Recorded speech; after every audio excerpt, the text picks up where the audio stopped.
Welcome to Critical Hit, a Major Spoilers podcast. Thank you so much for downloading and checking us out this week. So, we just got out of the hack, and it's kind of one of those out of the frying pan into the fire kind of situations, or fryer, depending on if you're someone that likes Long John Silver's or not. Not a sponsor of this show, and probably wouldn't be a sponsor of this show after that last comment.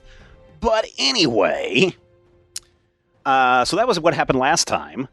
On Critical Hit. This time on Critical Hit, we are minus a Kevin and minus Sam, both out this week with some illness, but they're going to be fine. Don't worry about that. We'll be back again. So instead of making you guys just have a week of no shows, we thought that we would sit around and just kind of do a general chat. General chat? Yeah, the general chat. And the topic that I thought we would talk about is other games we are playing. So, for years now, we've played D&D 4th edition, we've played Fate, we've played Sentinels of the Multiverse, we've played Pathfinder, we're currently playing Starfinder, but outside of Critical Hit, what else are we playing? Some of you listeners, I know, have really exciting campaigns and other projects that you're working on. Certainly, if you are someone who is in the Major Spoilers Discord in our RPG channel, people are talking about all of their campaigns all of the time. So I would really encourage you, dear listener, if you haven't, to sign up into the Major Spoilers Discord server. Totally free, doesn't cost you anything. You get access to the general chat channel, movies, TVs, the RPG channel, the Vidya Games channel. There's a sports channel if you're into that. And then we have some general chat for, Critical Hit and all of the other podcasts that we do. The one thing that if you do want to get access to some bonus content and listen to some shows live, including the GM Roundtable that some of you were able to listen to as a kind of a bonus addition to one of the episodes several weeks ago, you can listen to that show live and ask your questions live when you connect your Patreon account to our Discord server at the silver level and higher. And so you get access to that live recording, and you get access to, I think at this point, we've got like 15 other shows, other episodes of the GM Roundtable, plus a not Sentinels of the Multiverse. What was that other one that we did? Shadow of the Demon Lord that we played. Sign of the Gypsy Queen. And then the other one that we did was a little 6-issue mini series of going back to Modern City. So if some of you were fans of that, you can get a little 6-issue miniseries over there at patreon.com/major spoilers, and then connect your Discord account and then come and chat with all of the rest of the cool kids that are out there in the world, including, I was going through the other day. I was going through our stats. We have listeners in India. Hello, India. We have listeners in Australia and New Zealand. Bonjour, Australia. We actually have listeners in Nepal, which I thought was super fascinating. We have, I think, one listener in the Sudan, or maybe it's 3. I'd have to go back and look. But I know that there was between 1 and 3 in the Sudan. Ethiopia, I think, had 1. So hello, Ethiopian listeners. But we have listeners all over the world. I have yet to see any reports from Antarctica, but maybe that will be coming in soon. But if you are down at the bottom of the world... There's only like 9 people in Antarctica. No, there's a lot more than that. But if you're down at the bottom of the world, please let us know. So anyway, this week... I thought we would talk about the other games that we are playing. And for a while now, Rodrigo, you have been teasing us all about your Lancers RPG, your big mech RPG campaign. Can you talk a little bit about that and what you're doing with that and how it's going and all those kinds of things? Sure. I'm running a short campaign of Lancer, mostly because it's hard to schedule everybody.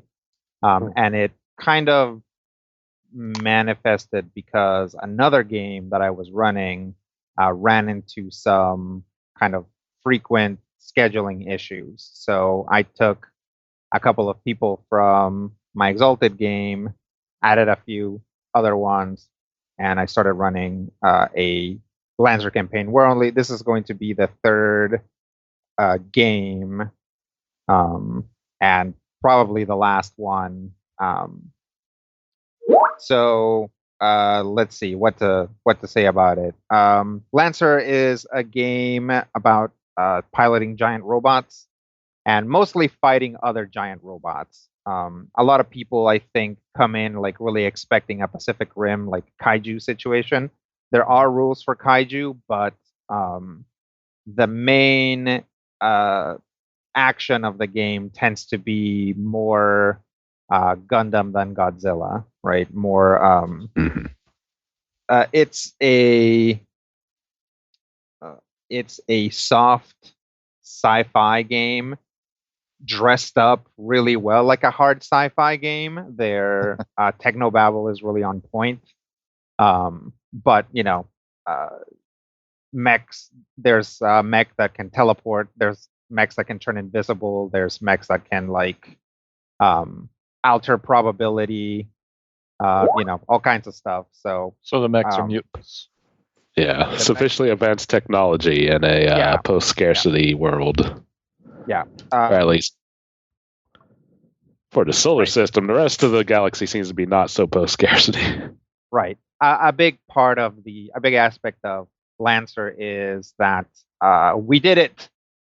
We created a post-scarcity, like, peaceful society, but pretty much only, like Brian said, in the solar system, humans have expanded to lots of places in the galaxy, and they haven't gotten the memo. So a lot of games of Lancer involve Union, which is the sort of collective human post-scarcity, like hyper, like communist dream world, to go out there and negotiate with people and being like, hey, you should join us and we'll just give you stuff, right? Like you can also live the post-scarcity dream, but a lot of systems are ruled by despots or giant companies, like what are called corporate states in the game. So they're like, no, we're doing fine oppressing our populace, and we're rich, so we don't care. So when diplomacy breaks down, they send in the troops, and you, as a PC, play a Lancer, which is an elite mechanized cavalry unit, because that's you have infantry, and then you have basically what you send in to break lines and actually like push forward, and that's what the PCs play, right? Mechs are, you don't have a mech that you own necessarily. Printing technology is like super duper great. So basically you print a mech. Nice. And ride that around for a while, and then later on you get the license for a different mech, and you can basically crush your old mech into Residuum raw material and into residuum and print a new mech. And you can reprint that mech as many times as you want, but you're only allowed to be driving one mech at a time. So this is like a Gundam where you're driving the mech and not like a super robot that has its own identity. Right. Yeah. Not quite. Robots that have their own identity do exist in the setting, in the sense that a lot of the wacky sci-fi stuff is facilitated by the creation of these things called NHPs, which stands for non-human person, which are computer intelligences that are so advanced that they're essentially capable of computational feats that, for all intents and purposes, can create like magical effects. You can get your own NHP that lives in your mech. And if you crush your mech and make a new one, you can take it out. You don't have to crush the NHP too. You don't have to kill it. They're essentially NPCs, but also they tend to have some very powerful effects. Usually, you don't get an NHP until you get to like the third license level of a mech, and that's when you're kind of able to use them a little bit more. Also, you can just give them control of your mech if you need to like jump out for whatever reason. There's a talent introduced in one of the supplements where you can essentially be like, "Hey, space monster, take control," and your NHP takes control of your mech. You jump out of your mech and you like put out fires, or like run over to other people's mechs and put out their fires, or like are able to like repair stuff while like hanging out of your mech while your NHP fights with your mech. It gets pretty wacky. Very cool. So, but you're having fun with that? Are there things in the system that you found that you like or don't like, or are you ready to do another campaign after this one wraps up? Yeah, I would like to do something else after this wraps up. If for no other reason that I want to get more familiar with the system. It's it's a tactical game. It's actually very influenced by fourth edition. So there's a lot there that I like. But for example, like encounter balance is kind of is clearly an art, right? This is a game where, like, unlike say a D&D game, it's very possible that the entire party has significant ranged options, right? Can basically fight at range with machine guns and cannons and rocket launchers and lasers and stuff like that. So cover is very important. So how much cover you provide and whether the enemies care about cover or not can really change things. One of the things that I played, I put a lot of cover down, and then I fielded these enemies that have these like arcing projectiles that can blend behind the cover and hit the PCs anyway. So it was like, well, what was the point of all this cover, right? But also the players figured that out on the fly and were like, well, instead of like wasting our movement by running and trying to find cover, let's just like charge at these guys. And they did that, and it turned out mostly pretty well after they took some damage. Cool. There's any other games that you're playing? Is there another RPG game that you're playing too, or is Lancers your only side thing? No, I'm running an Exalted game that I've been running for a long time. And again, it's kind of, we're only playing about once a month nowadays because of scheduling. So that's kind of why I jumped into, I was like, well, let's run a Lancer game. Because, this is a long running game. I don't expect that we're going to stop anytime soon. I'm guessing eventually schedules are going to free up and we'll be able to do it more frequently again. But yeah, that game takes place in the northern area of Exalted's world creation, and the players now have a like small city that they're in charge of, and have sort of either pissed off or formed some kind of alliance with most of like the major supernatural powers of the area. So they're pretty well settled into what they want to do. It's it's good times. Yeah. Whoa. So you've been talking about your Exalted game for like as long as I've known you, and I literally realized at this moment that I was thinking of Aberrant rather than Exalted. Right. So and I'm like, did you pick up the new Aberrant? I haven't been running this Exalted game since you've known me. This is a different one. Okay. But you've been talking about Exalted.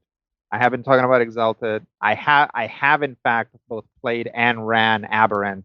I don't know, is there a D20 version out now? I mean, there was a D20 version out. Now, they recently came out, or at least to backers, with the new, I forget what they're calling the Trinity system now, but right, because now it's its own system. But yeah, I've played Aberrant.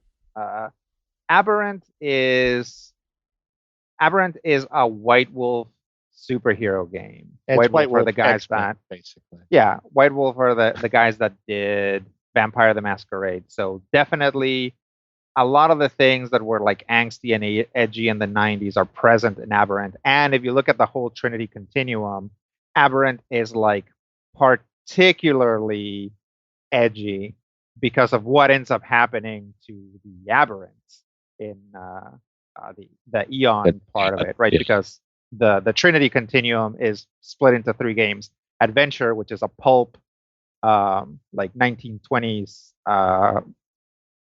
adventure game, obviously. Aberrant, which is a superhero game, and then the space opera game Eon. I think it's pronounced Eon, maybe Aeon. I don't know. And the AE Thorn thing. Yeah, it's cool because there's 3 types of critters in adventure. There's mesmers, or mesmerists, daredevils, and I forget what the Stalwarts? strongmen are called. Stalwarts, yeah. So there's like physical ones, luck ones, and mental ones. So you can say adventure is the game in which the daredevils show up or show off. Aberrant is the one where the stalwarts show off because the majority of aberrants have like these super incredible physical powers. And then the mesmerists come into their own at the end of the continuum. What you said there was a pulp game you were playing too, Rodrigo? I'm not playing it now, but yeah, adventure. Oh, adventure. Okay, all right. Yeah, And they actually just recently finished a Kickstarter for the new edition of that, which I did back. Nice. Yeah. Or the new edition of Adventure, or Of Adventure, and I'm probably going to pick up a copy of Aberrant through that too, since that hasn't been released publicly. You guys always pronounce words differently than me, and it makes me feel bad. But Well, sometimes, Matthew, when it comes to words, a lot of times we don't hear some of these words. This is one of the things that happens quite a bit. But we read it, and in our mind, we're like, oh, that's got to obviously be how one would say it or pronounce it. And then when you go out and other people are like, no, it's pronounced aluminium, then you really figure out the correct way. you realize you're in New Zealand. Yeah. Sorry. What about you, Rob? What games are you playing outside of our Starfinder adventure? For the last month or so, I've been playing a lot of Monster Hunter Rise.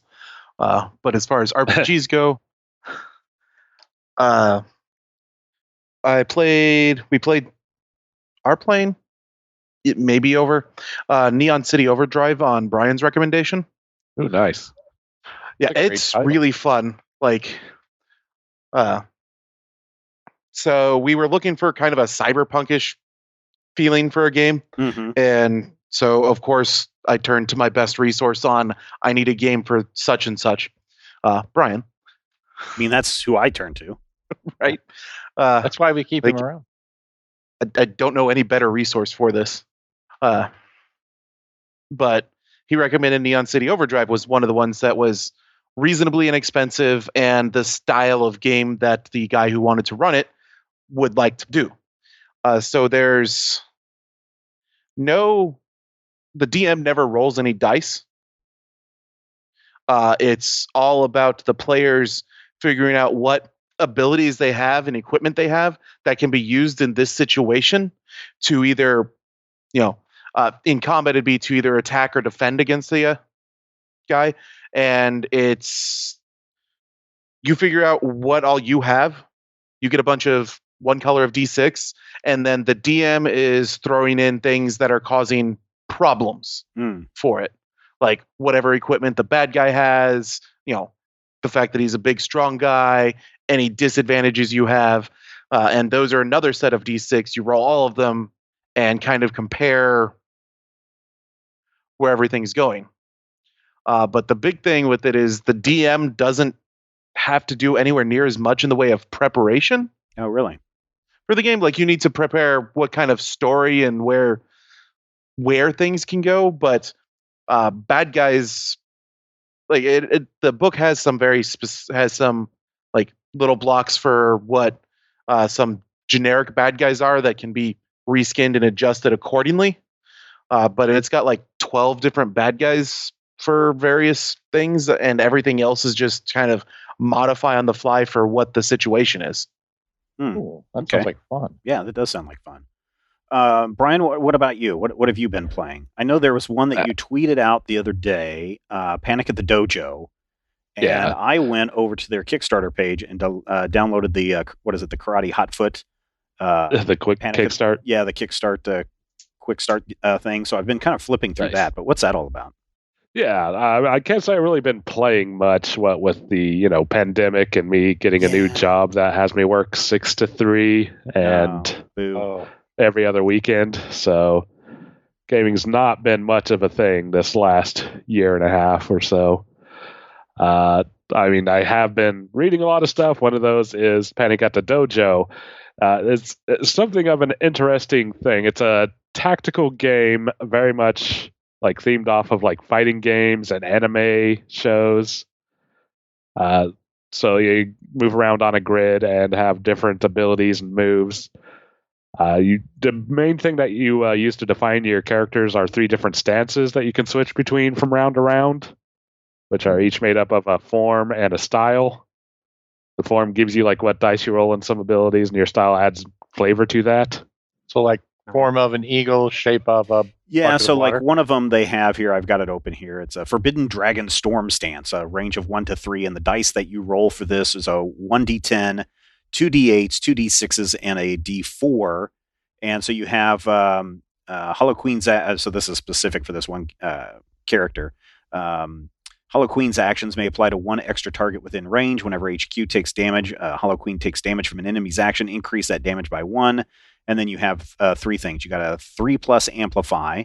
HQ's next action this turn has its range increased by 2 and may apply it up to 3 extra targets. Then you've got a 4+ for aftershock, and then some other things that go in there. But it's fairly straightforward, although it does look like you need a lot of dice to chuck around in this game. Yeah, I mean, up to 6 or 7. Some builds can actually squeeze out 7. Basically it's D4s to, I don't think I've seen anything higher than a D10. And you roll those, and depending on the number, you can spend them to do different actions. So each die is basically a separate action that you can do. So it's interesting. I kind of really want to give it a try. It is a little bit weird, like there is no character advancement or anything, so basically the characters that you make out of the gate is what you get. All the dice play is entirely in combat. Skills are just handled narratively. If you have one of your 4 skills matches a situation, you can just say you do the thing, and you do the thing. Oh, that's cool. Yeah. It looks pretty interesting. Anything else that you're reading that has caught your eye? I would say the main thing I've been reading over the past year is a line of games called Soulbound, which is the Warhammer Age of Sigmar RPG. Oh, so like the fantasy version. Yes, the fantasy. So basically, what they some time ago they blew up the old Warhammer Fantasy world, and since then you blew it up. Damn you! The old big apocalypse happened, and since then, like the worlds have recoalesced into like these 8 different realms. A planet where Skaven evolved from men? It's madness! Something like that. Skaven are definitely around. They apparently tunneled from the old world to the new one, as did dwarves. Don't ask how that works. Apparently lizard men went to space. Quantum tunneling. Yeah. And so basically there's these 8 different realms. So it's kind of like weirdly like Planescape meets Exalted, because the central premise of Soulbound is that your hero's chosen by some god who's had their souls all basically tied together to give them even more power, and sent out on quests. So you got your typical Warhammer trappings, although one thing they've done with Age of Sigmar is like give everything a slightly different name so that they can be more trademarked. So you got the Dwarden instead of the dwarves, and the elves instead of the elves, and stuff like that. That was the actual impetus for the destruction of the world. They're from Georgia. Stronger copyrights. Like you got them Dwarden and then elves. But there's like some weird character options. You got basically your tree folk too as one, and more or less Deva, like chosen of Sigmar, who some call Sigmarines because they look a lot like the Space Marines, but in the fantasy setting. Because they are chosen by the god Sigmar and reforged as such. And so you can play those things, and there's some neat classes more or less. I mean, it's not actually a class system. Everything's like a selection of feats more or less. Right. But you can be like the steampunk dwarves or the undersea Cthulhu-esque elves who steal souls because they got some weird soul curse and it's the only way they can reproduce. Like you Or the or the murder bloodletting elves. Elves who are on the good guy side. I want to play like the shoemaking elves who hide out in the cabinets during the day. Yeah, but you don't want to. You don't want them in your house because number one, it's an infestation, and number two, if you're not careful, they'll bite your fingers off. What are you playing, Matthew? Are you doing any RPG? I know at one point you said you were doing some RPG stuff with your family. Yes, well, it's not just with my family, which is why it's been on hold for about the last, either 13 months or 17,000 years, however you count the time from the spring of 2020 till now. We had been playing a Fate Accelerated game. Which one? Fate Accelerated. Oh, just Fate Accelerated. You weren't like doing Dresden Files or... in Fate Accelerated. Okay. Well, no, because here's the thing. You remember Tom. Yeah. Tom has basically in his brain, he has a setting that he plays with. It's essentially kind of an X-Files-y setting where it's the real world, essentially, but there are supernatural elements that pop up, and occasionally these supernatural elements will pop up and bad things happen to people. Mm-hmm. And of course, he and his wife and varying, companies of people have been playing in this world for like 30 years. And he just sort of applies it to different systems as they go. It initially came out of a book called, oh crap, now I can't remember the name of it, but it was back Unknown in like 1988. No, it was a horror game. It was specifically an RPG. Okay, Brian, here's your thing. Specifically an RPG horror game from the mid-'80s. Was it Call of Cthulhu? No, it was not Call of Cthulhu. I would remember that. I think it had a one-word title. Was it Chill? It was Chill. Holy moly. Well played, sir. I got those, the original books. There's a new edition of that too, but I found a whole bunch of the old books in Booksaholic in Wichita and bought them. Yeah.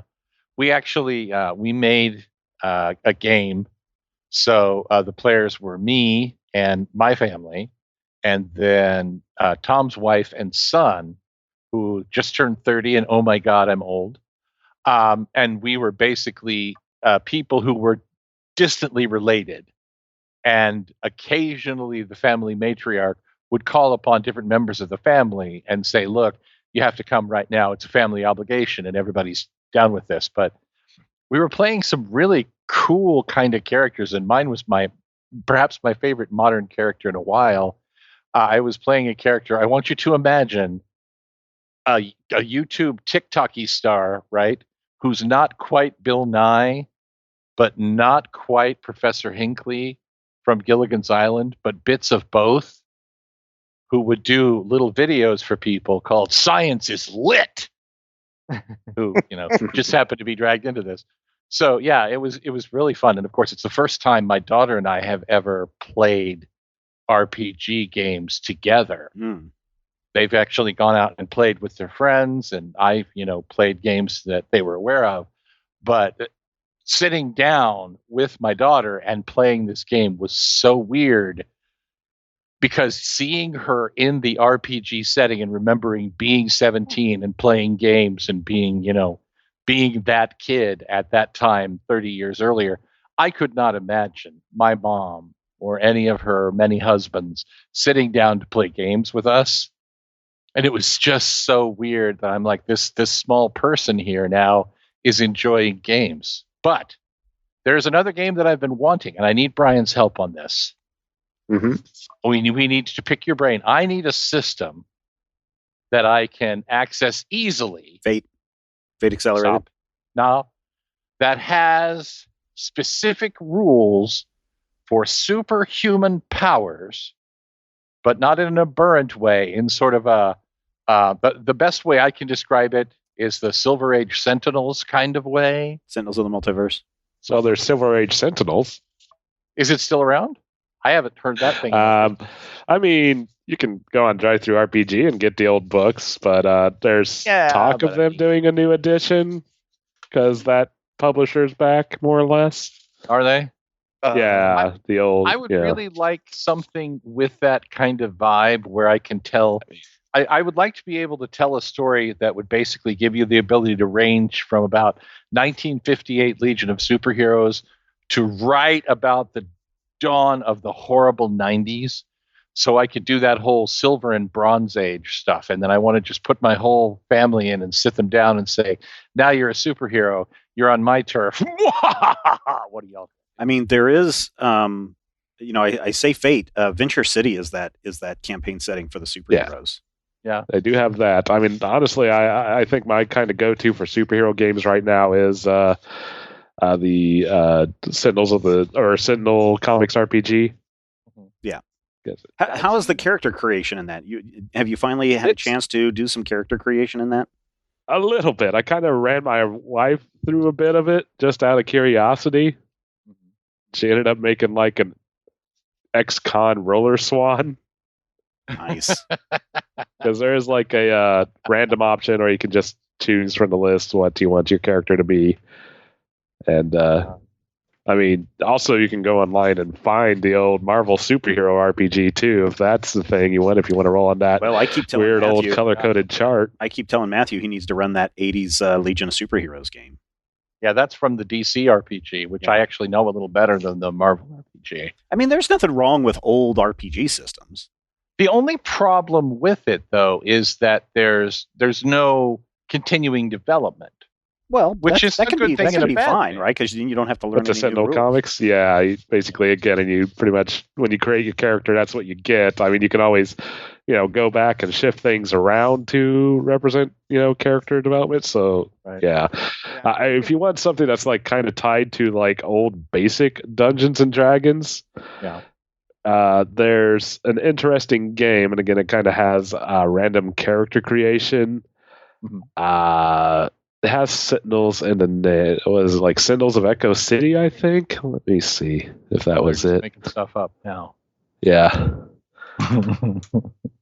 But it's basically kind of like if they made the Marvel superhero RPG, but using the Dungeons and Dragons rules instead of face rip.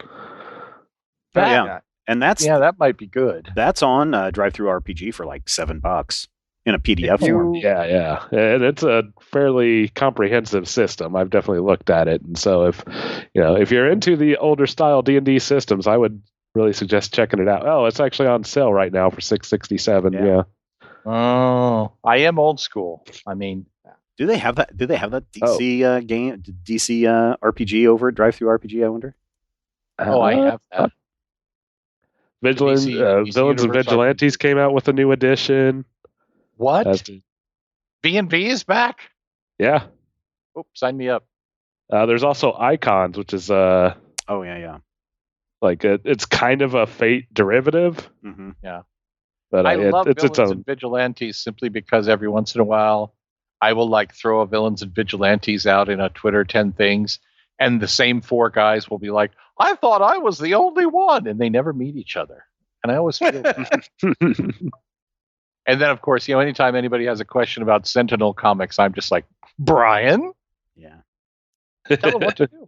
Yeah, I'm not doing a lot of RPG stuff right now because we do have one person in the house who wanted to get into it, and then one of his friends was like, no, that's all demon Satan worship stuff. All nerd stuff. No, demon. He was totally into the demon Satan stuff. So it's like, I'm trying to explain to him, it's not. But now let's play Shadow of the Demon Lord. Yes.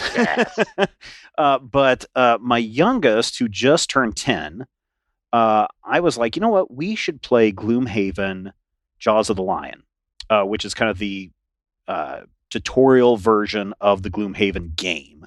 And so it just walks you through how to play everything in a very step-by-step manner. And we played like the first two, and we were having a great time. And he was like, oh, this is the greatest game in the world. And then we got to, I think it's Adventure 4, and it just beat down on us hard twice. Oh. And he is not one that likes to lose. And he had a little bit of an issue. And so I was like, well, we're going to have to put that game away for a while until you figure out that it's okay to lose sometimes. And then I was like, hey, look what came in the mail, almost literally on the same day that we were like, let's put Jaws of the Lion aside. It was the Marvel United game from Come On, or Cool Mini or Not, or whatever that they're calling themselves today. I think it's just Come On. But this is an interesting game where you're running around the board, and you're running from different locations that are randomly chosen, and you're trying to defeat the villain. That's, you can pick whatever villain that you want to do, and you're trying to defeat and save citizens and beat up thugs. And the way that it's played is that you go around the table, and each person has a deck of 30 cards. I think it's 30 cards. No, it's 15 cards that you can play out for an action that your character does. And then the person that goes after you, they get to use their card plus the card before. So there's some team up work that goes on. And so one of the keys to winning the game is to have a little bit of open communication. So you might say, well, I'm thinking of doing, a punch or a move. Can you use that to your advantage in your next play? And then of course the villain gets a chance to play, and then things can get out of hand very, very quickly. It is a fairly easy game to play, especially with just the base the base challenges, just the default villain schemes and everything. It can get out of hand though. We did do an Ultron one the first time we tried to play Ultron. His bots swarmed the table like within 3 rounds, or with 3 turns, I'm sorry. And we were done. And so that was not fun. But we ended up beating him, and we've beat all the villains in the main box. But I went ahead on the Kickstarter campaign and did the all-in thing. So we've got Spider-Man Into the Spider-Verse. We've got like tons of just random Marvel characters like Doctor Strange and Daredevil and Shang-Chi and all of those. What else do we have? We've got there's a Guardians of the Galaxy one. There is a Thanos Infinity Gauntlet edition. There's the Power of Wakanda, Tales of Asgard, and then there is the Return of the Sinister Six, which is where you're taking on all 6 of Spider-Man's main villains at once. And it's pretty fun. And then, of course, if you want more of a challenge, you have these challenge cards that basically take you from beginner to advanced to expert kind of level, where you're discarding some of your cards and you don't have those cards in your deck.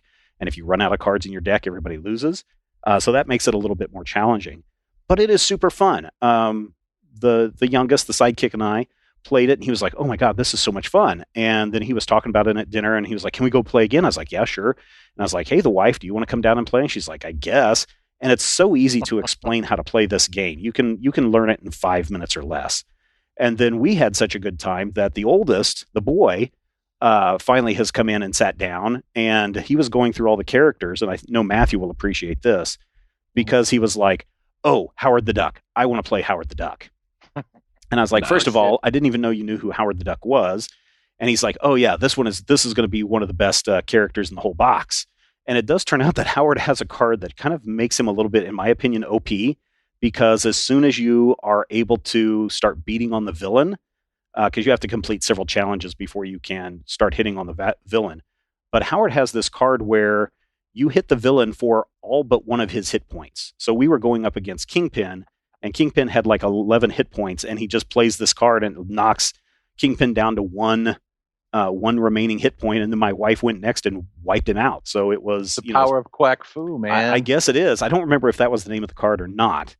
But he was complaining. He was like, man, there's no Deadpool in this. He would be the craziest, most fun character to play. And then, of course, the very next day, Cool Mini or Not, or Come On, announced the X-Men United, which is all of the X-Men, pretty much all the X-Men characters. And it is a huge collection, just like the Marvel United one is. And they do have a Deadpool expansion, so he is super excited about that. They released a Fantastic Four expansion as part of this as well, and then there's a Days of Future Past where you've got these giant Sentinels that are like 3 times the size of the regular chibi style figures that come with this. So much so that there's one of the figures, I think it's the Sentinel 2 figure, can actually hold a regular figure in its hand, is how big it is, like clutching it.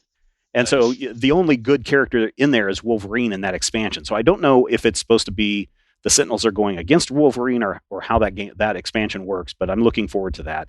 And you'll be happy to know, Rodrigo, that one of the very last mutants that they unlocked before the campaign closed today, just about an hour ago, was Morrow. Isn't that one of your favorite Sure. X-Men characters. So is it ugly Marrow or pretty Marrow? All of it depends on how you feel about the Kamon's chibi style characters, because sometimes they can look really, really cool, but sometimes they look kind of ugly. So I would say it's kind of in between. Sure. Yeah. So, some of the, the big head, small eyes kind of thing that they have going on, it kind of looks a little weird sometimes, but it looks cool. I'm never going to paint these because I don't know how to paint minis, but, you got a brush, right? Nah, I'm not going to worry about it. I'm going to get Brad to do it at some point. I'll just pay him to do all of my miniatures. But this is a really fun game. If you haven't checked it out, the base game can be bought at like Target. And they had it at our Walmart. Oh, did they? Yeah. Okay. Yeah, I think I did see it at Walmart as well. All the expansions, I don't know how you get the expansions, because I don't know if they've announced anything through your friendly local gaming store, if those expansions are available now, or if you're just SOL, because I know that the bonus Kickstarter figures, and there's like 40 of them, were kind of exclusive to Kickstarter. So yeah, you may be able to get the Guardians of the Galaxy Remix expansion, but you may not be able to get the Gamora exclusive figure that came with one of the Kickstarter reward system, the tiers that they were unlocking. So I don't know. But it's a fun game. I think that this game will have infinite resellability. The downside is I got no place to store this stuff. You guys have seen my house and my big old Calyx. So what are they? The 5x5 Calyx systems.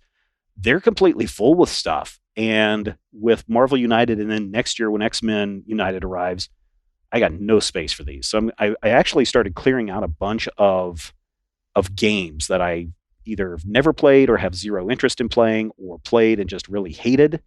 So Brian, at some point, you're going to have to come over and pick up boxes upon boxes of games to figure out what you want to do with them. I'm sure my wife will love that. Yeah. I'm sure she will. Then, as far as the dungeons, and duct tape them together, you can use them as a bed. There's enough of them here. You could build a partition between your half of the house and her half of the house when you bring home all these games that she doesn't want in the house.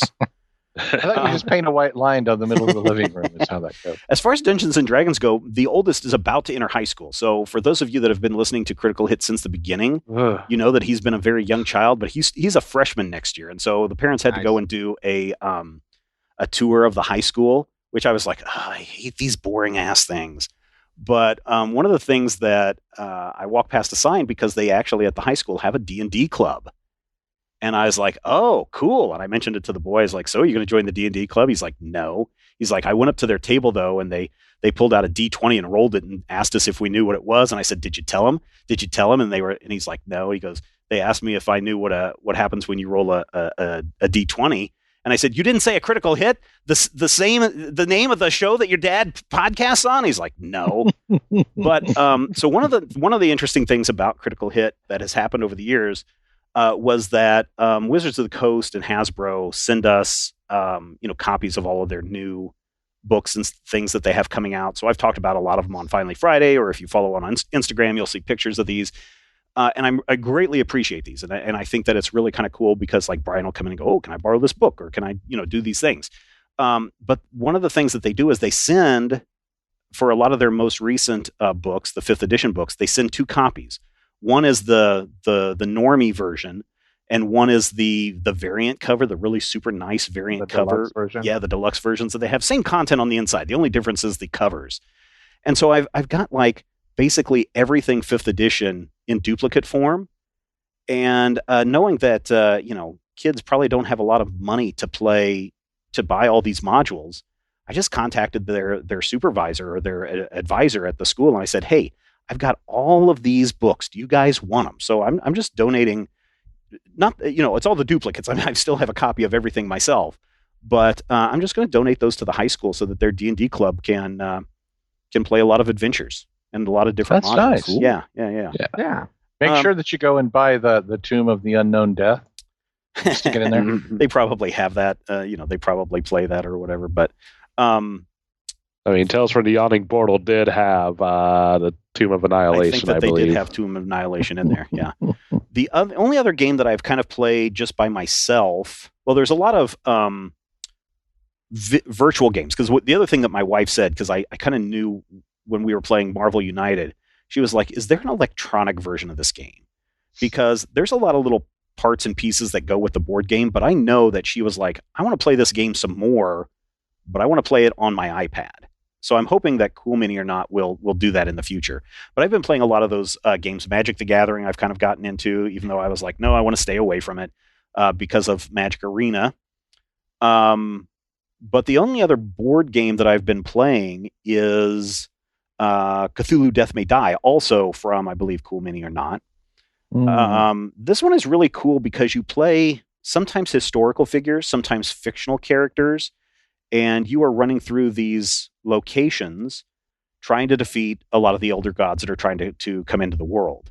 And there's cultists that you have to deal with. You have to break up. Sometimes you have to break up these spells, or sometimes places are on fire that you can't enter.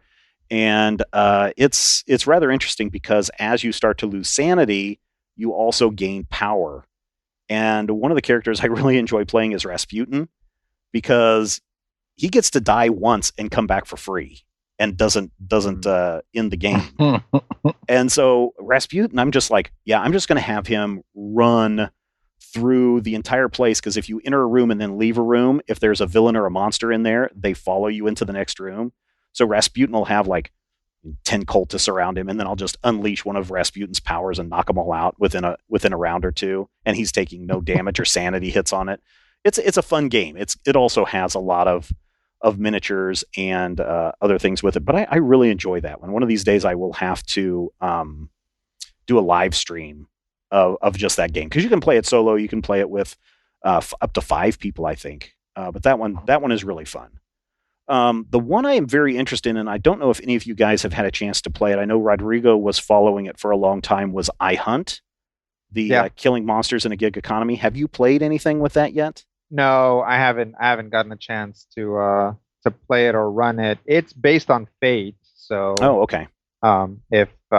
If we ever decide to do that, it won't be too big of a transition, right? But yeah, I mean, it looks like a lot of fun. It looks like a good way to sort of like get out our kicks at the system. Mm-hmm. But no, I haven't had a chance to sit anyone down and force them to play, which is how games get played, as far as I know. I'm just like, call up a bunch of people and I'm like, hey, I'm running a game on Sunday. Do you want to play? They're like, yeah, I guess. I'm like, all right, well, you better be there. I'm going to send you a massive packet and you have to read the whole thing by then. Yeah. Unfortunately, COVID has kind of taken a shot at that, but there's all sorts of things like Roll20 and the digital game board or whatever it is that people tabletop. What is it? Digital tabletop, Brian? Is that what it is? Virtual tabletop? I think both are used. Yeah, the virtual tabletop, I think, is the most common. Foundry too? Is that a thing? Maybe. Foundry, yeah. Is that a thing?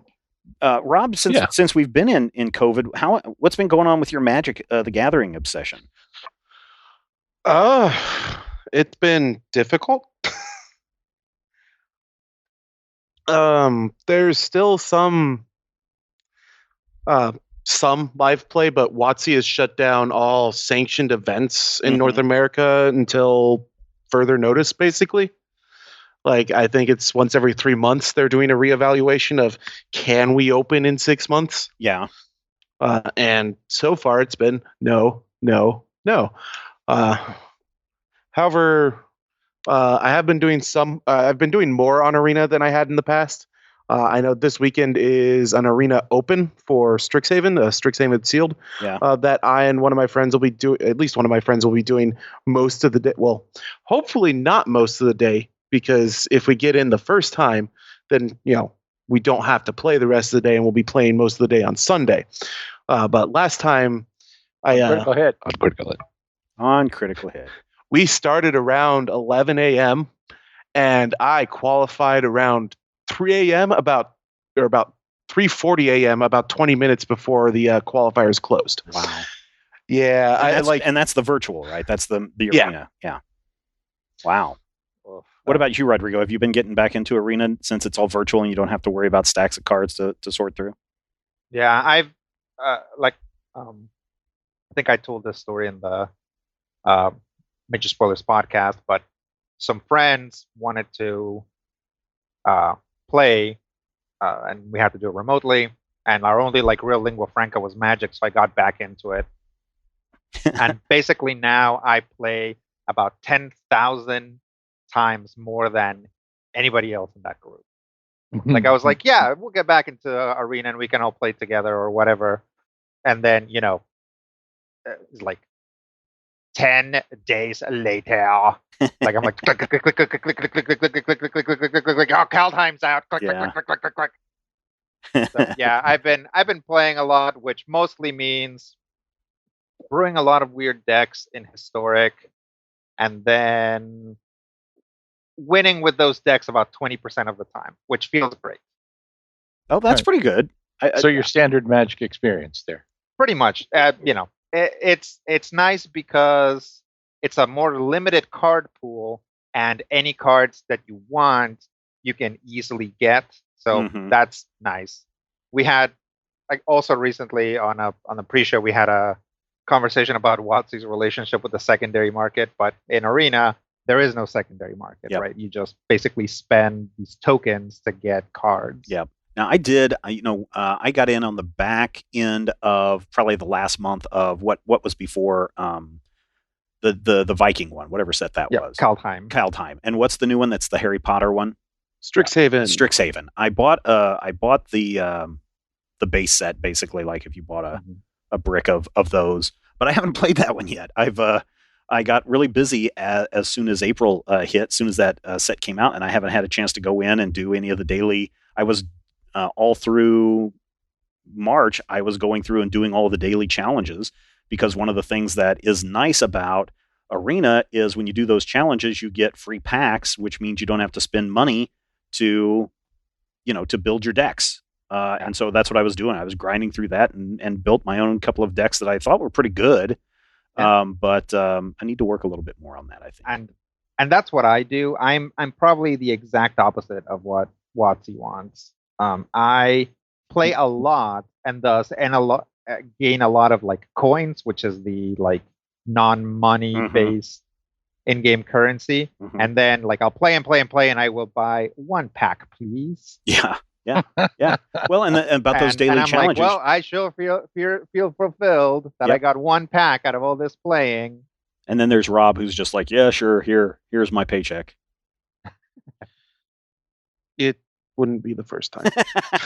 I mean, we've all been there. Oh no, yes, we've all been there. That's the reason why I had to get out of Magic the last time, because it was just like, I'll go to the store and just buy like 20 packs and just open them up and not know what to do with them, and then finally give them, like 3 notebooks full to Rodrigo of stuff. So there's a reason why I had to work at the comic store and get 40% off of the books. I mean, otherwise I would be broke. Yeah. That's just the rule. So there's an interesting thing that I don't know if you guys have been following this. This is more on the Pokemon side, but I think it also is going to affect Magic as well. There's been this huge rush since pandemic of Pokemon cards, so much so that it is super hard to find them. Again, we were talking a little bit about this on the Major Spoilers podcast pre-show. You can go find more information about that over at our Patreon page. But Target is basically out of them. Walmart is completely out of them, because as soon as you go in to buy the Pokemon or any of those, at our Walmart, the shelves are bare. People are there Fridays just scooping up everything.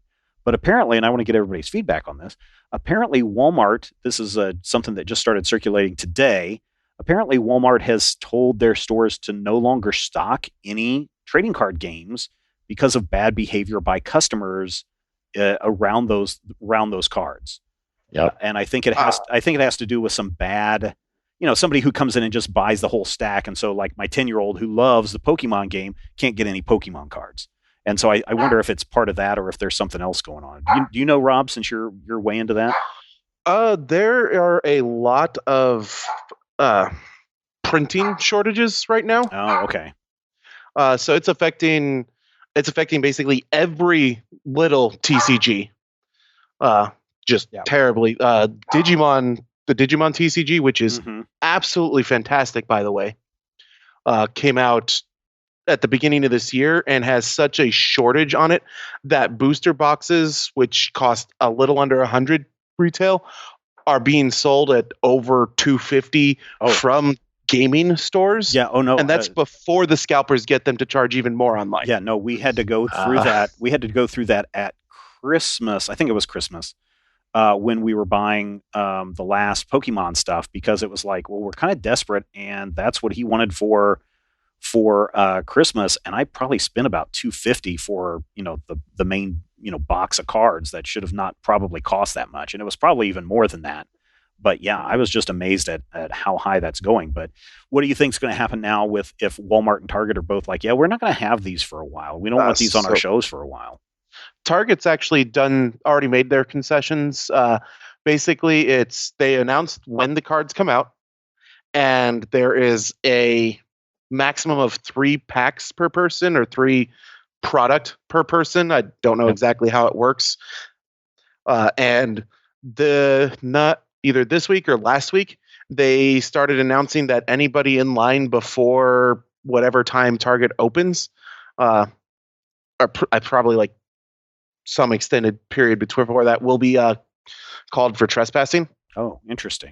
Like Target corporate told the stores, no, anybody that's in the parking lot that's not supposed to be there, call the cops. Yeah. I know that Widget was looking for, it wasn't actually a trading card game, but they were looking for something for the island thing with the animals. Animal Crossing. Animal Crossing. Yeah, apparently there was a Hello Kitty pack of 6 Hello Kitty cards, and you can't buy it, apparently. What you have to do is go online and tell Target, we want this, pay for it, and then they will send it to your Target. And I'm thinking, it's there was like a Hello Kitty, and there was a cinema roll, and a whatever Frogger's name is. Not a Gretzko, sadly. Croco the Frog. No. Yeah, you can't do a Gretzko. But, well, you could, I suppose. But nonetheless. You mean they were literally saying, we will not physically have the cards until you have paid for them, and then they will be shipped to your local store. And I'm like, why don't they just ship them right to the house? That's actually kind of brilliant. I don't know why they just don't have them shipped to the house then. If you're buying them online, just ship them to your house. Yeah. Well, that's the thing, we were looking for them online, and they were like $1,200. Oh yeah, that seems to be what's been going on. And it's not just the old cards, because we've seen like the heritage auction sites and other online auction sites have gone through the roof with their sales of. These aren't even original set Pokemon stuff. This is stuff from like 5 years ago that are going through the roof. Some Pokemon, of these $1,000 for a card or whatever it is. Yeah, Pokemon cards specifically are at this moment, like the Pokemon card world is hit with a double whammy, right? First off, and that double whammy comes from the pandemic, right? First off, there are shortages, right? And second, when you get out your graphing calculator and figure it out, all of the very youngest millennials and Gen Z were just getting into Pokemon cards like 20 years ago or something like that. Yep. Maybe 30 years ago. Who knows? But it's like it all times out to, here's this batch of people that have entered the workforce, have some disposable income, and all of a sudden aren't allowed to do anything. So everybody's like, you know what I used to like? Pokemon cards. Yeah, and that's going on across all things. Toys are the same way. Action figures are the same way. I haven't looked to see what the current Lego situation is, but I know that our store shelves are pretty bare of Lego as of since Christmas. Christmas, the shelves were basically empty, but even now the Lego aisle is only half stocked with stuff. So I think it's everything across the line. Yeah, back issues are doing it too. Somebody was asking about Swamp Thing. I think he was joking about Giant Size Man Thing #1. Oh yeah, Man Thing. Yeah. And I'm like, Giant Size Man Thing #1's a $30 book, and I went and I looked it up. Near mint, it's running $350. Yeah. I'm like, okay, that's just a ridiculous jump over the 3 or 4 years. Well, but I think it, and again, I'm not a psychiatrist or a psychologist, but it seems like that's the soothing mechanism or the coping mechanism. Yeah, absolutely. That people are having when they're boxed up at home and can't go anywhere and do anything. That it's just like, well, I'm going to, and I don't want to say revert as in a bad way, but I'm going to go back to the things in my childhood that that I liked and enjoyed that I knew were calming. And so that's why we're just seeing people jumping into this baseball card market. I wish I still had that original run of the remember the DC superhero cards from the mid 90s, Matthew? I hated those. Oh man, I had a complete I spent like $60, which back in that time period was a lot of money. That was like half a paycheck for Matthew and I. That was like $175 today. Yeah. But I got, they'd sell them in those boxes, the long box, not really the long box, but it was all it was a case. Yeah, a case of them. But it was all the cards. It wasn't random. It was all of the cards. And I carried those around with me until I was getting ready to move to California in 99. And then I was just like, I really don't have a use for these anymore. Those things are going for like thousands of dollars right now. And I'm like, man, I have a pretty complete set. I don't have a lot of the premier cards, but a pretty complete set of the 90s Fleer X-Men set. Oh yeah. I knew you were going to say it. Yep. You want some of the shiny Schmengi cards? I've got a bunch of those. Well, we'll talk. Because I've got like a Cable shiny, and I've got like a Spider-Man shiny, and yeah, that set was great. That set had embossed Age of Apocalypse variants. Yes, those were hideous. Yeah, they're just incredible. But like, when else? It's like obviously those have to be worth something because everybody wanted those then, and nobody wanted those for the longest time. So people have to want them again, right? Yeah. In any case, I should look that up, see if I can. Yeah, because I know, like Justin Robert Young, this was a couple of months ago. He was talking about that Marvel set, and he was just like, "Oh man, I wanted to get this one card," and he's like, "It's $500." So yeah, the Marvel sets, they actually had multiple sets from like 87 through 95. Well, he was specifically talking about that shiny Spider-Man you were just talking about, Matthew. Oh yeah, the shiny Spider-Man I have. I no longer have the complete set of 89, 90, 91 because I actually sold those for relatively decent money because I had complete sets. But it's one of those things where as you get into it, you also find that those cards seem to be, touch points for the comic books too, to where people are writing stories that seem to be based on things that only happened in those card sets. And I'm like, yes. Yeah. Yes, it's coming back, Rodrigo. Yeah. I have a complete set of The Mask, the movie trading cards. You got Cuban Pete? I got Cuban Nobody Pete, got and Cuban not Pete. only that, but that had a set of 18, maybe it was just 1, 2, 3, 4, 5, 6, 7. Maybe it was just the 9. I'm just this from memory of covers from the Mask comic as well. So it was like basically every beat in the movie plus beats that were taken out of the movie. Like there are deleted scene cards. Ooh. I used to have some Mork and Mindy cards. Yeah. I had a collection of Herbie the Love Bug or Herbie Rides Again trading cards from like 1975 that had missing sequences from the movie. Mm-hmm. And I lost the cards, and that's like I remember like the Star Wars cards when they came out. There was one that was a deleted scene from the original Star Wars movie when it was just called Star Wars. That had him and was it Biggs standing looking over a cliff, having a conversation, and it was like, who is this guy? And then you read the novelizations or those kinds of things, and you're like, that's who this guy is. But what you don't know is that Biggs' middle name is Ass Mustache. Yes, I'm sure. One of the other things that I've kind of been doing, kind of as a side effect to having all these games that take up a lot of space, is I've been deep diving into storage systems.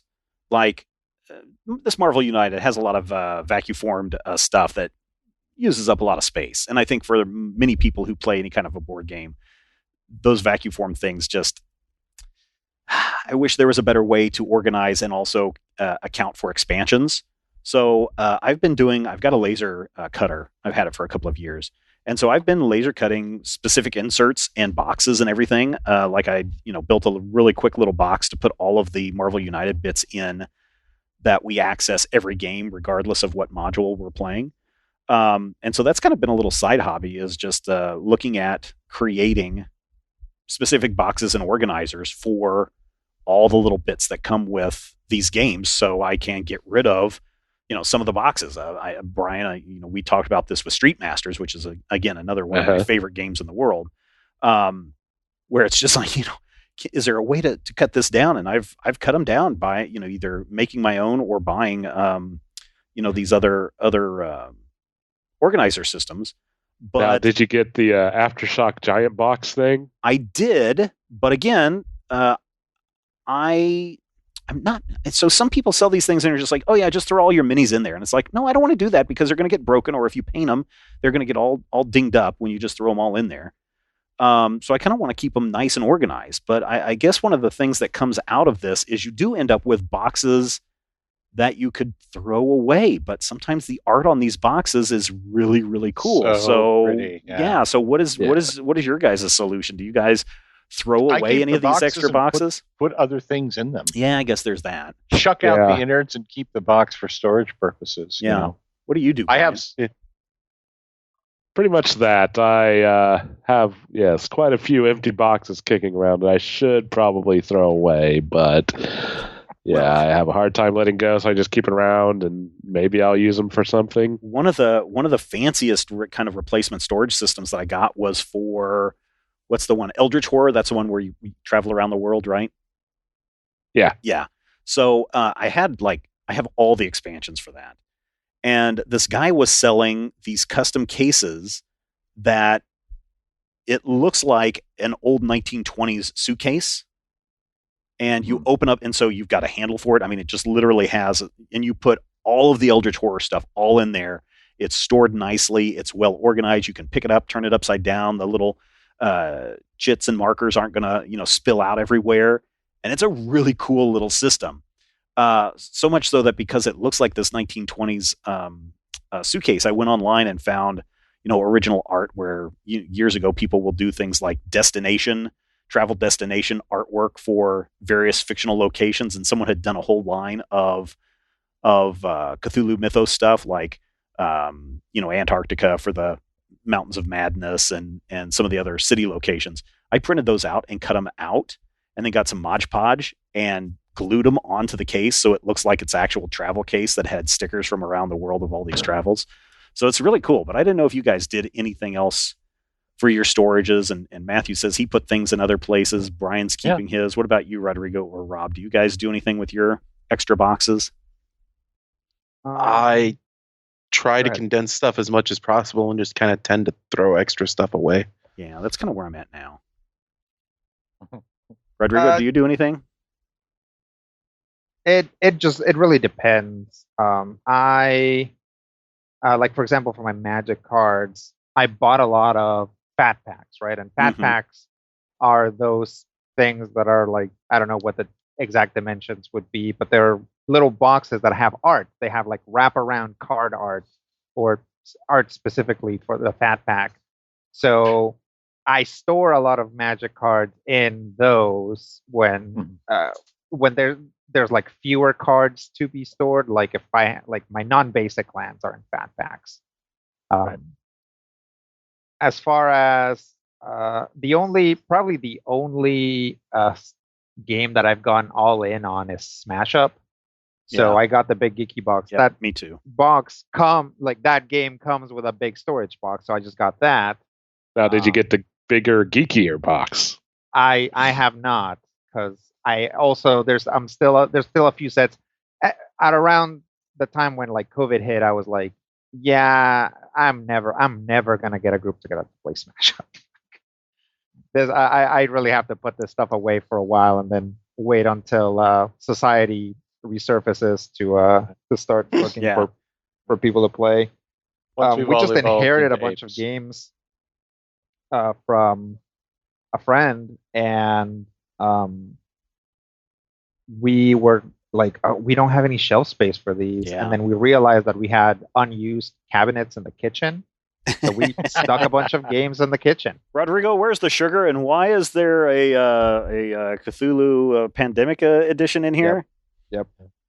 The cinnamon is right behind the X-Men Smash Up game. Well, there is. Speaking of, and I've got to go and look and see the status. I know they announced it a couple of months ago, but I haven't seen anything about it since.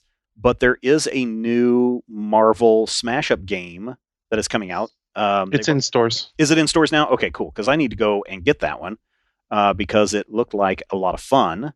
Have you picked it up, Rob? I know you were a Smash Up fan. I haven't picked up any Smash Up since coming out here. Mostly, not a lot of the group out here was big on it. Man. And I have to figure out exactly what I have before I can actually do that, because Brian and I were buying stuff simultaneously, so we didn't have crossover. Yeah. Right. And then you had to Sophie's Choice it. Yep. Oh, it's Yeah. tough. No, I actually got some Smash Up stuff from a friend that I do have. So now I'm like, oh, if I ever play with Rob and Brian, they can both play wizards and not fight over them. Wizards. Yep. No, Yes. that's not allowed. But you can both play wizard zombies, and I'll just sit there and watch you destroy yourself. Yep. Yeah. Oh, yeah. This is the Smash Up Marvel game is a standalone game. It's not just an expansion. It's standalone. So yeah, definitely going to get this. $35. You play like Eternals, Inhumans. Let's see. What do they Mutants, have in and here? Friendly What I believe. Let's see. What are the decks in here? Let's see if I can find them really. That would be fun if there was like a vampires one, and you could move Jubilee from the X-Men set to the vampire set. So yeah. what do they Yes. have here? They have the Ultimates, Masters of Evil, the Kree, Hydra. Let's see who else. These all sound terrible. Maybe. I wouldn't want to be any of those. Yeah, Marvel's villain groups. I mean, unless it's like the Sinister Six, like Yeah, they have Sinister Six and Shield and Avengers and Spider-Verse. Oh, Huh. no. Not X-Men. all they have- of this stuff was probably licensed back when the X-Men were still.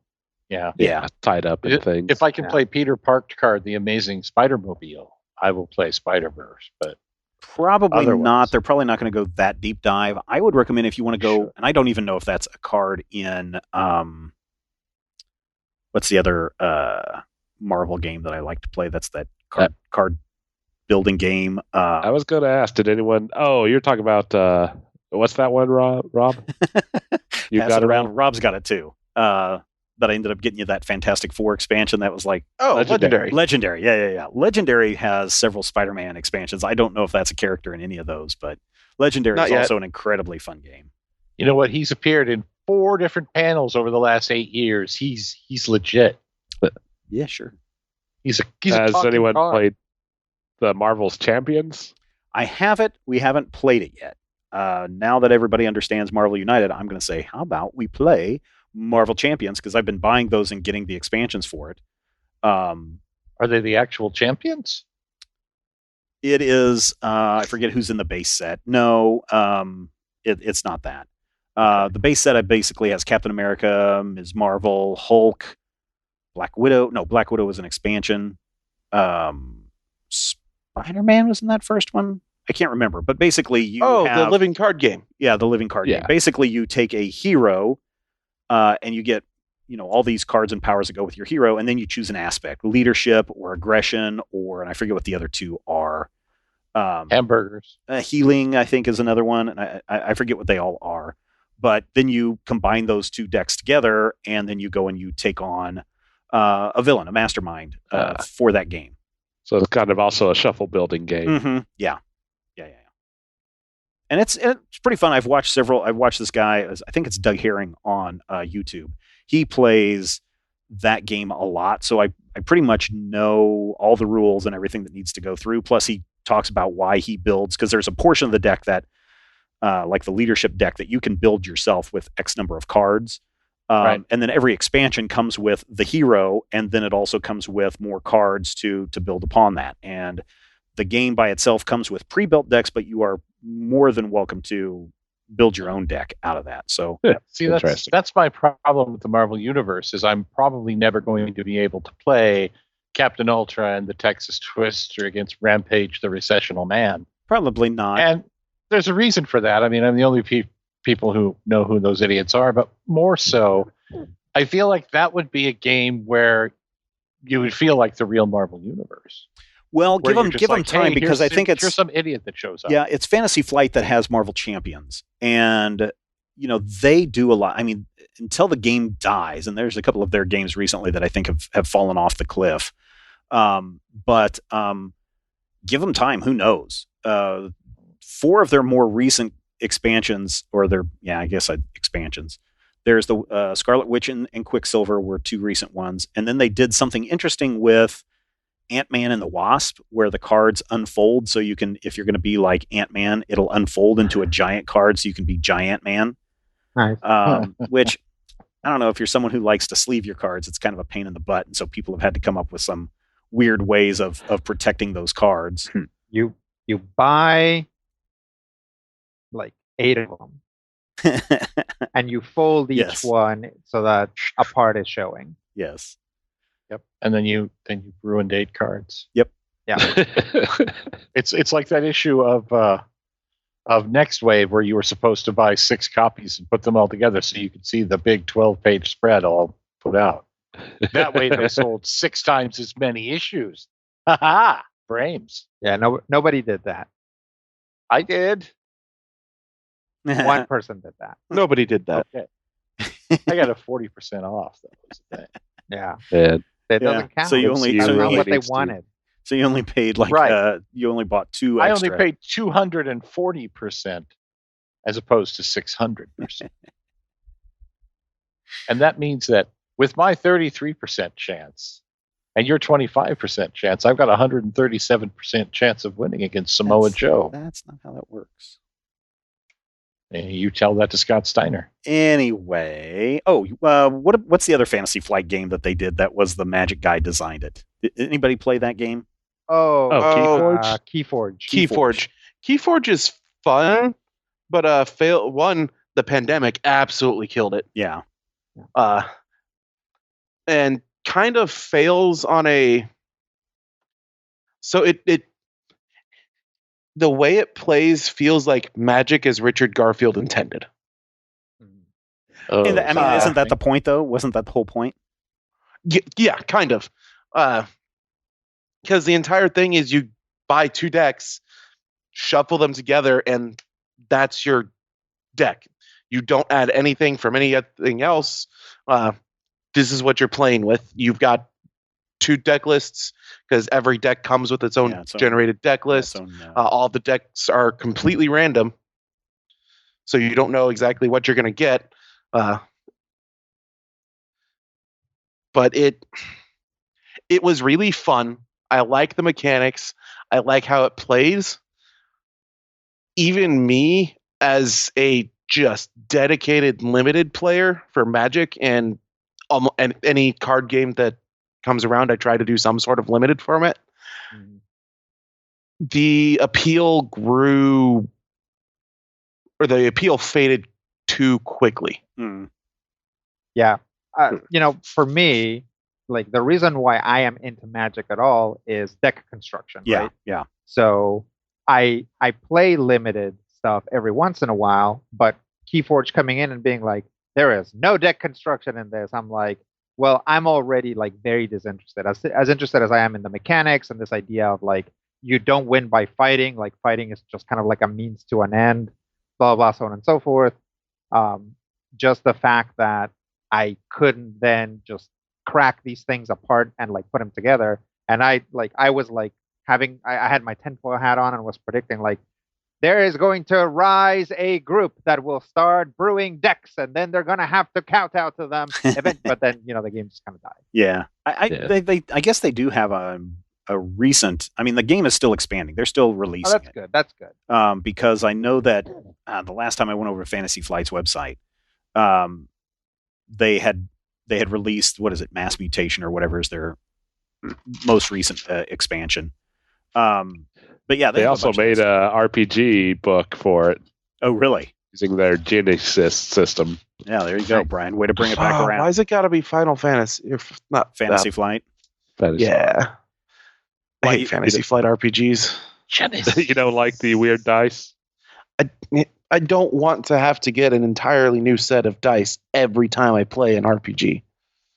Well, You at would least give all the me Jenny. Genesis systems use the same dice, and it's actually the same dice that they used for their Star Wars one, just minus the Force dice. Mm-hmm. But I'm not a big fan of the funky dice either with the symbols. Yeah.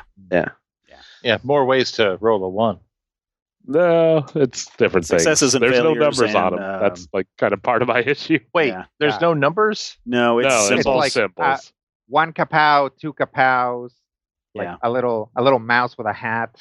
Like Yeah. that's what's on the face. Yeah, there's like a You're success making that symbol, and a critical success symbol, and a failure Look symbol, it and a up. complications symbol, and a You boon just make- symbol, and I just feel like it's too much. It depends on the You game guys you're are playing. gaslighting me. There's no mouse hats. There might be. There aren't. Yeah, it's like that's. how I've you played a find game with a magic mouse and a feather. hat. You can't. You can't freak. I played me out. Mousetrap I'm not. once. I thought it was I'm dumb. not picking up what you're putting down. Don't buy Mousetrap. It's a dumb game. Mousetrap is a wonderful game. You shut your lying mouth. It is a dumb game. Sorry, everybody. Mousetrap isn't exactly a game. Yeah, it's more of supposed just to a be game, toy. but, man, it's just a. There was this game that was about bugs, and you made your pieces out of like Play-Doh. Like it came. with Oh, we molds, had that. And then you made the bugs out of it, and so you'd move around, and if your bug got killed, you would like hit it Oh, with yeah, a let's smash it seal with that said "splat," Yeah. Uh-oh. and they would just Oh, splat it on was the board. Splat. I think the game was Presumably called that Splat. caused Yeah. something to happen. Yeah. You could like skip that. There was also a game. This is an older game. I don't know if they still make it or not. But Cooties. Remember Cooties, Matthew? Yeah, I had that cootie. as You would a play. tiny You kid. would build your cootie. I Yeah. love cooties. Yeah. I think Cooties still exist. I know a number of the games Yeah. around Cooties still exist. Cooties still There's, like, exist because you can Hi-Ho buy Cheerios it. Bucket's and all still that. around. Yeah. Yeti and My Spaghetti is the one I've seen recently, which I think might actually be a new one from that company, genre, whatever. Yeah. Hey Rob, What? ask me if the Abominable Snowman is called yet. Not Yeti. Yeti. How dare Womp, you? womp, womp, womp, womp, womp. I think we'll go out on that note, ladies and gentlemen. Thank you so much for checking us out this week. I believe we'll be back with another game next week. But until then, go check out our Patreon page, patreon.com/major spoilers. You can get access to character sheets and a whole bunch of other bonus bits and pieces. And it certainly helps keep this show on the air and keeps it going for maybe another 15 years. Let's find out and let's see if we can make it happen. Until next time, though, here's hoping all of your dice rolls are critical hits.